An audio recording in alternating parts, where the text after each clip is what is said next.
Volta para cá que nós vamos começar a falar agora de um assunto muito importante que eu quero que você preste atenção. A doutora Betânia já está aqui para conversar conosco. Nós vamos falar sobre algo que nunca cai de moda. Pensão alimentícia e regras para visitação, né, doutora? Seja bem-vinda, minha querida. Obrigada. Uma alegria ter você aqui com a gente. Obrigada pelo convite. Infelizmente, é uma coisa que a gente sempre tem que falar, né, doutora? Porque parece que as pessoas se esquecem um pouquinho das responsabilidades, né? Sim, o que é mais importante, né? E é uma questão que envolve, hoje em dia, muitas famílias, principalmente aquelas famílias monoparentais, né? Que é composta por um genitor que exerce a responsabilidade de criar unilateralmente o filho.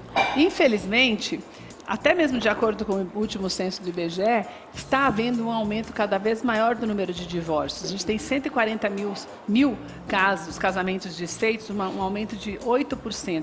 Se compararmos ao mesmo período da última década, antes de ser feito este censo do ano passado. Então, por que é importante a gente falar? Só para você ter uma ideia, em 3 anos o aumento foi de 13% nas separações. Então, por conta disso, a falta de informação faz com que muitas crianças fiquem descobertas, né, doutora? Fiquem descobertas e sejam criadas, como eu mencionei, ou pelo pai ou pela mãe. Na maioria das vezes é a própria mãe que assume essa responsabilidade, né? E convive com a ausência do outro genitor que não o assiste. Vice-versa também acontece? Vice-versa acontece, mas um número muito menor, né? Normalmente a guarda realmente fica com a mulher e o pai se ausenta e a mulher acaba exercendo a função de pai e mãe, tanto no sustento quanto também no lado afetivo, que é o mais importante nessa questão, né?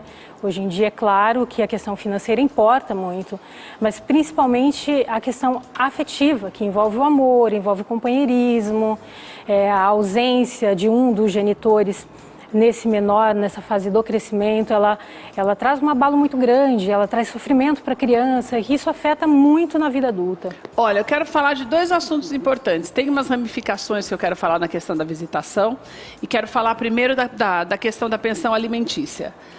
A pensão alimentícia significa que eu pago só o alimento da criança ou significa inclui todas as despesas e, por exemplo, se eu ganho um salário mínimo e os 30% vão ser R$300, certo? Assim, ou não é especificado essa quantidade? Na verdade, não existe, a lei não dispõe de um percentual fixo. E tá? como é que sempre descontava os alimentos eles são fixados dentro de um binômio que a gente chama no meio jurídico. É necessidade, possibilidade dos pais, a necessidade da criança e a possibilidade dos pais. Mesmo que eu ganhe mais do que o meu ex-marido? Quem ganha mais, paga mais. Quem ganha menos, paga menos. Eu ganho mais do que o meu ex-marido, mas a criança mora comigo. Ele vai ter que pagar de todo jeito? Ele terá, claro, que pagar os alimentos no que couber a ele. Como é feito esse cálculo? Soma-se todas as despesas da criança, que são as despesas pessoais e as despesas de moradia. Por exemplo, o menor mora com a mãe. A residência é alugada. Então, mora a mãe, mora mais um filho, mora essa criança. Ou mora a mãe, mora a mãe da mãe. Divide-se, as despesas, soma-se, né, as despesas do lar, que é aluguel, condomínio, IPTU, telefone, internet, todas as despesas dentro da residência. E divide-se pelo número de pessoas residentes naquele imóvel. Certo. Tá? Para se achar a cota parte da criança. Se for será uma cota parte somente, né? Se for 2 filhos, cada um tem a sua. E soma-se as despesas pessoais da criança, que compreende-se escola, convênio médico, convênio odontológico, vestuário, material escolar, alimentos também, né? Então, tudo isso soma-se para se chegar ao percentual que cada genitor vai contribuir. Então, os juízes utilizam essa base para calcular com o valor que cada genitor vai contribuir. Mas daí, Betânia, dentro do salário daquela pessoa. Não adianta viajar, pedir um monte de coisa se a pessoa não ganha o suficiente para aquilo. Exatamente. Então, ele vai pagar, vamos supor, quem ganha R$3.000 vai pagar mais do percentual do que o genitor que ganha R$2.000. Entendi. Né? Então, é feito um percentual. Por isso que normalmente faz essa média de 30%, né, Betânia? Quando normalmente se fixa o 30%, quando esse genitor ele não tem uma renda fixa, então os juízes, eles costumam pegar essa média de 30% e colocar a 30% do salário mínimo, entendeu? Mas não existe uma lei que dispõe que existe esse percentual de 30%. E se a pessoa fica desempregada, a família dela tem que pagar? O desemprego não é justificativa para não pagar os alimentos, né? Porque os alimentos do filho, na verdade, é para que mantenha a dignidade daquela criança. Sei. Né? É a subsistência dela. Tem que se virar. Então, o desemprego não é justificativa, tanto é que a lei expressamente ela prevê a restrição de liberdade, para você perceber a importância disso na vida daquele menor que realmente precisa do valor para a sua subsistência. Tá. Daí vamos para o negócio da visitação. Tem duas coisas que eu quero te falar. A guarda, por exemplo, se o pai... ele é muito mais presente e muito mais ativo do que a mãe. Ele pode requerer a guarda dessa criança? A regra pela legislação hoje é a guarda compartilhada, que não se aplica na maioria dos casos, por quê? Para se ter a guarda compartilhada, precisa ter uma harmonia muito grande entre pai e mãe. E normalmente não há essa harmonia. Normalmente há muitos conflitos. Certo. Tá? Então, se a mãe é uma mãe ausente, se ela não cuida do menor, se for comprovado, o pai pode sim, claro, conseguir a guarda se ele for um pai mais presente. Mas é preciso comprovar esses fatos. Porque naturalmente a criança permanece com a mãe. Uma pessoa que trabalha demais, ela pode ser... Uma mulher que trabalha demais, fica pouco com o filho, ela pode ser uma séria concorrente a perder a guarda dessa criança ou não? Não é uma justificativa, porque muito embora ela trabalhe demais, ela trabalha também para a subsistência dessa criança. Né? Ela não é uma mãe omissa em abandonar para ir para festas, para viagens, deixar o menor sozinho. Ela pode trabalhar demais, mas também deixar essas crianças na responsabilidade de alguém, que ela pode interpor. Uma outra coisa, tem muitas pessoas que têm uma família, têm filhos fora do casamento ou segundo casamento e tal. Daí, na hora das férias, eu preciso estabelecer, nas férias de julho ficam comigo e nas férias de dezembro ficam com o pai, ou o correto é que tanto em julho quanto em dezembro, que é o tradicional aqui no nosso país, cada um fique com uma parte dessas férias. Se for feito um acordo entre as partes e homologado em juízo, que as férias de julho, esse menor vai permanecer com a mãe, um exemplo, e dezembro com outro. Os juízes podem sim aceitar esse acordo, afinal é um acordo, né, e homologar. Tá. Agora, se essa decisão ficar a cargo do Poder Judiciário, ela vai realmente seguir a regra, que são 15 dias em julho com um e 15 dias com outro. Da mesma forma, as férias do final do ano. E não pode recusar deixar? Não pode recusar deixar. Existe um limite mínimo de idade que a pessoa pode falar, não, mas é muito pequeno ainda, não pode passar com o pai?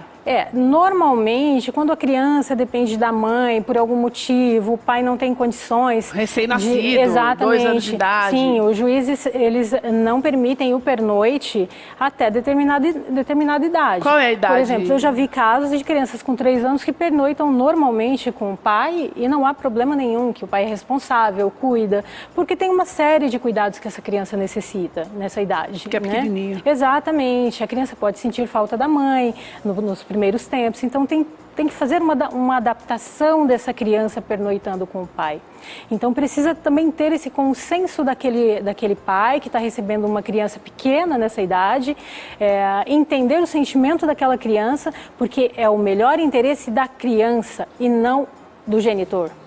Mas se nesse período a criança não tem ainda discernimento e ela é afastada do pai, daí também é um risco, né, Betânia, de você perder esse vínculo, né? Exatamente, mas o que não pode ocorrer é esse afastamento, não por parte de um dos pais. A mãe afastando a criança do pai, não pode acontecer. Isso também é comum acontecer, né, Betânia? Acontece, não é muito comum, tá?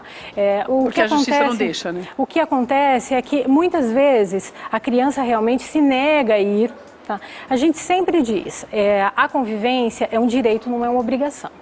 É um direito tanto do pai quanto do filho. E se a criança se negar a ir, pode? Se a criança se negar a ir, não a obrigue, porque é o melhor interesse da criança, não é o interesse do pai. Precisa ser feita uma adaptação de convivência, mas de uma maneira delicada, com muita cautela, não afastamento. mas é preciso ser feito um trabalho de forma que não traga um trauma para esse menor. Da mesma forma como não há uma lei que obrigue um pai a visitar um filho, não há. Também não há nenhum meio jurídico que obrigue esse menor, mesmo havendo um acordo judicial, a cumprir as visitações, porque é o interesse da criança, mas é preciso entender que também não é possível afastar essa criança do pai. Então, o que é necessário, o que acontece muito, que os homens têm muita dificuldade em entender, que esse trabalho de reaproximação pai-filho precisa ser feito com muita cautela. E isso eles não entendem. Então, hoje se fala que tudo é alienação parental, mas alienação parental não é isso. É preciso compreender que essa aproximação dessa criança com o pai tem que ser feito com cautela. Alienação parental é uma outra questão que não está referindo-se a essa questão da visitação. Agora, se a genitora, sim, trabalhar, fazendo a cabecinha dessa criança, olha, porque o seu pai não é bom, porque o seu pai não vai cuidar de você, falando mal, isso sim pode caracterizar a alienação. Qual é o limite para eu saber se aquele comportamento é um comportamento só de uma mãe preocupada, do filho não ficar até doente, chorando, porque ainda não tem essa maturidade de entender essa aproximação com o pai, para a alienação parental? Se você está dizendo de uma criança muito pequena, do pernoite, é isso?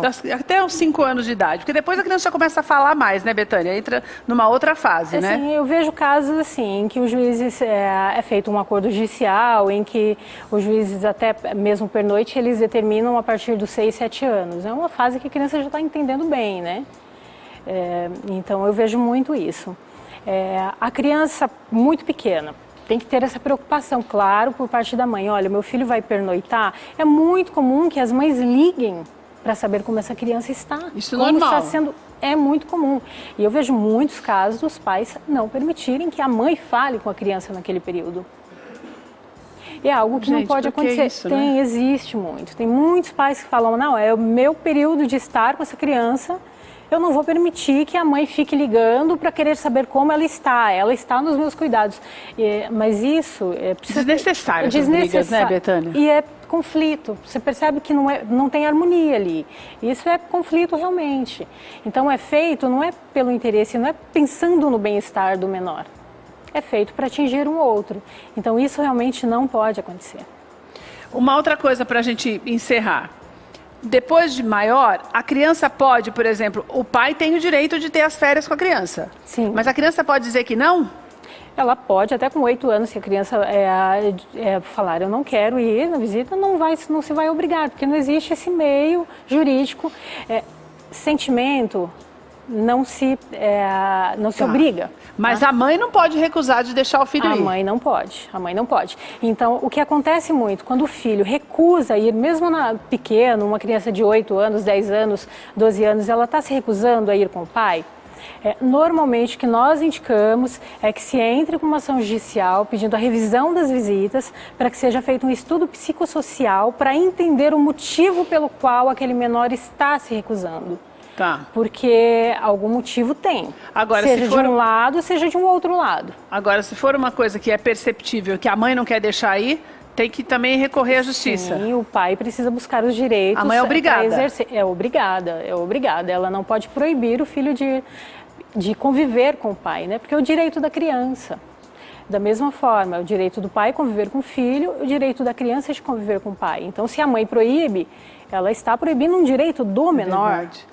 De ter essa convivência, Exatamente. Né? Um pouquinho de bom senso resolveria bastante o problema, resolveria né, muito, Betânia? Não é verdade? Muito, mas é muito difícil. Imagino. Porque pai e mãe, quando entram em conflito, muitas vezes é usada como uma vingancinha. Fica no meio daquele tiroteio que a gente costuma falar.